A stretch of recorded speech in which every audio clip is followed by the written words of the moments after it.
Please do forgive. I don't actually look like this in like real life. The lighting is terrible. Um, so I'm terrible. I'm terrible. No, that's not. I look terrible. I'm gonna try this again. I have attempted to record this multiple times, and it just hasn't worked out for me. The last one ended up being like over 20 minutes, and my phone shut off because I filled up all the space in my phone. So I'm gonna try to make this a bit shorter. So here we go. It's been exactly a month since the last time I posted anything. And it's been a crazy month. It's been an emotional month. It's been hard. It's been just horrible, really. And I'll tell you why. I did start that job that I talked about in a previous vlog. And everything was really going okay. I was doing fairly well in the training. Seemed to be learning okay. And until about day 3, when they really started to get into, procedures and, processes and stuff. And I think it was at that point that my anxiety started, because in order to do this particular job, you have to utilize, they called them articles, basically. You had to utilize these long articles to find information you need to help a customer. You would have to extract information from these articles after actually reading the articles, and then translating all of that back to a customer. You could probably see how that might be difficult for me. Not impossible, but just difficult. And I initially kind of panicked a little bit, and I sent a message to my trainer, and I was like, how successful do you think somebody could be being a slow reader in this job? And of course she was like, oh, I think they'll be fine, after you do it for a while. And this is kind of, was her mantra the whole time, was, after you do it for a while, you don't really think about it, and it's not, you kind of know what you're doing, and it's, it's kind of a non-issue, which is great, and that's typically how it works with any job, You do it for a while and you become good at it. Woo, who figures? But I was not convinced at this point, because I had seen some of the articles. I had looked at some of the articles and read some of the articles, and it was a dyslexic's nightmare. It had information within information. Basically, it was like, here, if the problem is this, blah, blah, blah, blah, blah. Or it could be this. Click on this link and go to this article. Go to this article. It was just like, and it's not that I'm not stupid. I can read. It's just what people don't understand about dyslexics is it's not just about the reading. And I'll get into more of that probably in future vlogs, but it's not just that I'm a slow reader. I am a slow reader. I'm a fluent reader, but I read very slow. And I have to, in order to compensate for, some of the issues that the dyslexia, creates. But comprehension, it takes me a little bit longer when I'm reading something to comprehend it, which is part of what slows me down, because I have to reread things until my brain processes the information and was like, oh, okay. Which isn't there's just, there's a whole, it's a mess. It's a mess. I don't even know how to describe it. So after I communicated with my trainer my concerns, she was like, oh, don't worry about it, it'll be fine. Okay, so whatever. I continued with training throughout the rest of that week. And then we were told that like the second or third day into the next week, we would be taking a live call. And I kind of panicked. I'm not ashamed of the fact that I have anxiety and that I have some mental, I guess they call them mental illnesses or whatever. I have major depression and some anxiety. Now, most of the time, I'm okay. You know, I mean, I take my medication like a good girl. But there are certain things that I've had problems with since I was a little bitty kid. And unfortunately, the learning disability fuels a lot of that and creates a lot of that anxiety. I become flustered very easily. I become, and the anxieties and what's the word I'm looking for? It compounds the symptoms of the dyslexia. So it's like one feeds into the other, and it just creates this perfect storm, I guess you could say. You know, it's miserable, and it's been this way my whole life. But I told her, I was like, I can't do that, you know. I don't feel like I have the proper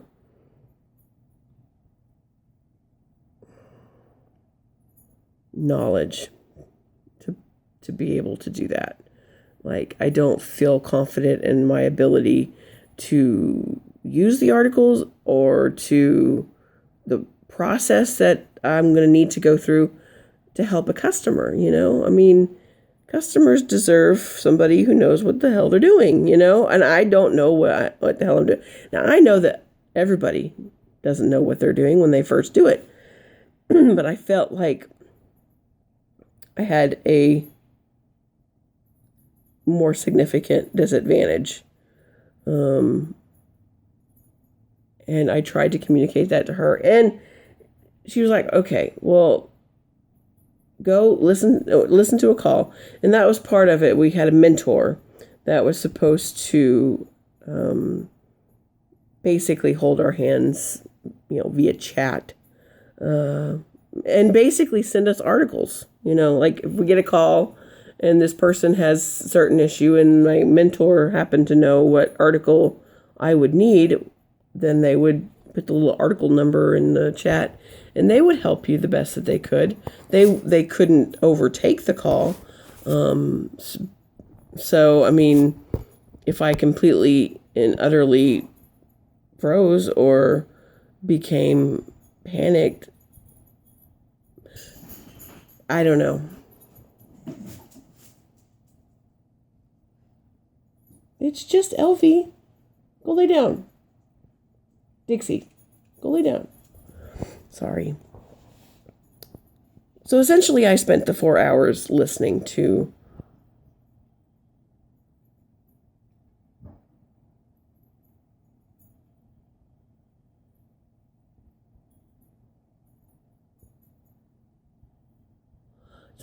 it's the phone that's ringing. I think that's the first time I've ever heard it ring.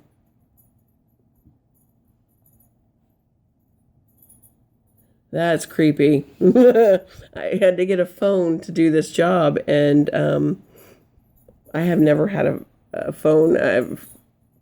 I think when I first moved out on my own, I had a landline phone, but that's the last time I ever had one. And anyway, it's freaked me out because I was like, what the hell is that noise? And it was my phone upstairs because I haven't unplugged anything, from the job, and I had to have the phone for the job. So, it gets calls periodically. I guess somebody, either thinks it belongs to somebody else or they're robocalls or something like that. But I have no idea what I was talking about. Oh, so I was supposed to watch this person for the 4 hours that we were supposed to be taking calls so that I could see his process, or the process that you would have to take, which was perfect because that's exactly what I needed. That's exactly the best way for me to learn is visually, But the problem is my mentor didn't have to go through all those processes because he has been with the company for years and he already had the information he needed in order to help the company because he'd been doing it for so long. So he didn't actually go through all of those steps that somebody new to the company would have to do. So that was a disadvantage. And unfortunately didn't tell my trainer that until the very end of all of this. And of course she was like, well, I wish I'd known that and blah, blah, blah. So jump ahead. I go through a couple more days training, and then we would be required to take calls again for 4 hours on our own, or, with a mentor. I think the mentors were still supposed to be there with us, but we were supposed to spend the full 4 hours taking calls. Wesley, bark collar.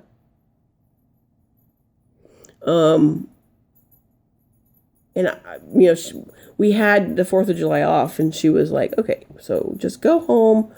I was already home. That's not what I meant to say.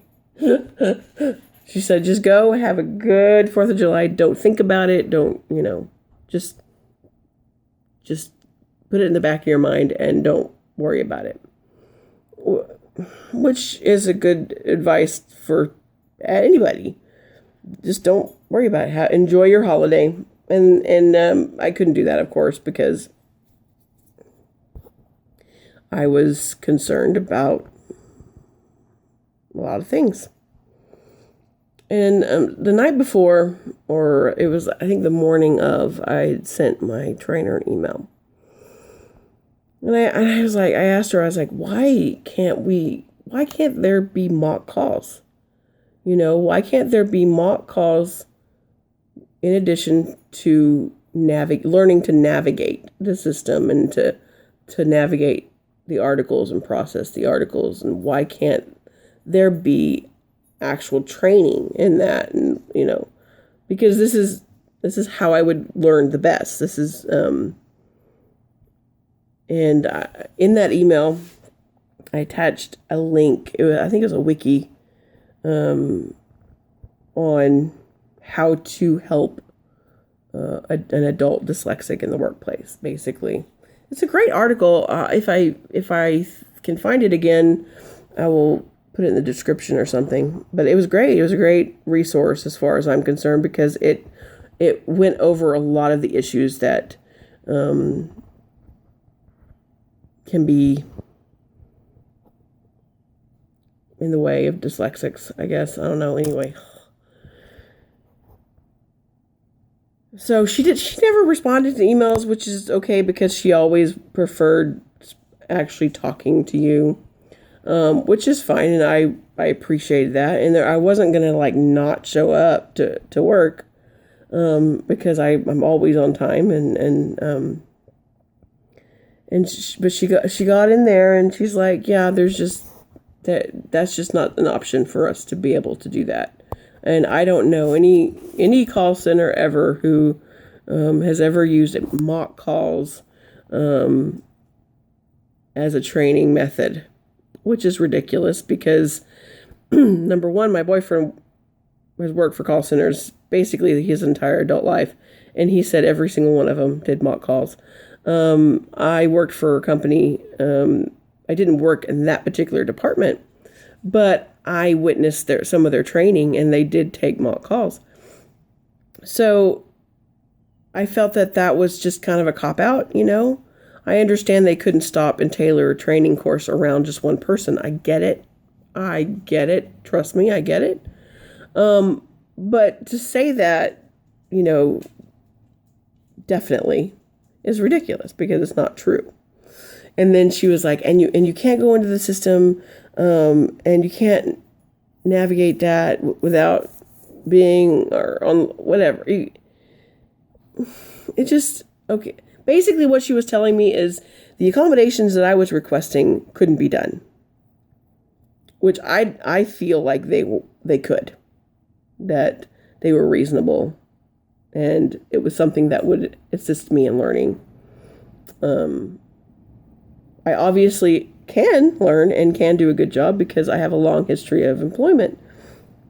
But she basically said, you either do this, you either take a call today, and her implication was, or you quit. She couldn't come out and say that for obvious reasons, but that was her implication. She's like, you can either do this today, you have to do this today, or the decision is yours.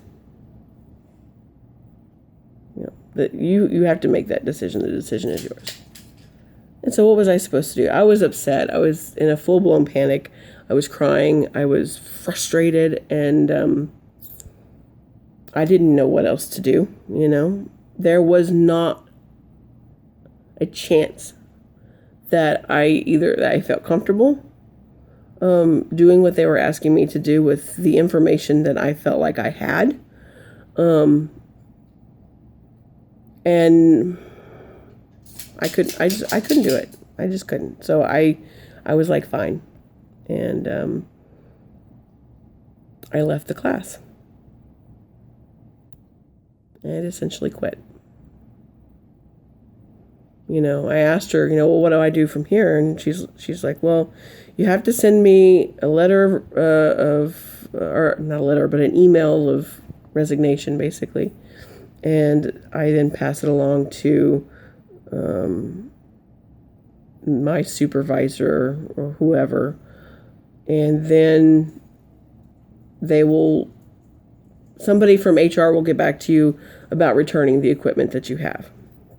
And I was like, okay, fine. But I didn't do that because after I had calmed down, I almost went back, but I didn't because I was so mad. After I'd calmed down, I was mad. I was mad. I really was mad. More than just frustrated. I was upset. And I was like, no, this is not okay. I'm going to stop this video and I'm going to upload it. And I'm going to do a part 2 because apparently I have a lot to say about this particular topic and I feel very passionately about it. And I'm already at 19 minutes. So my phone is not going to like me if I go much further. And it's going to cut me off in the middle of the sentence.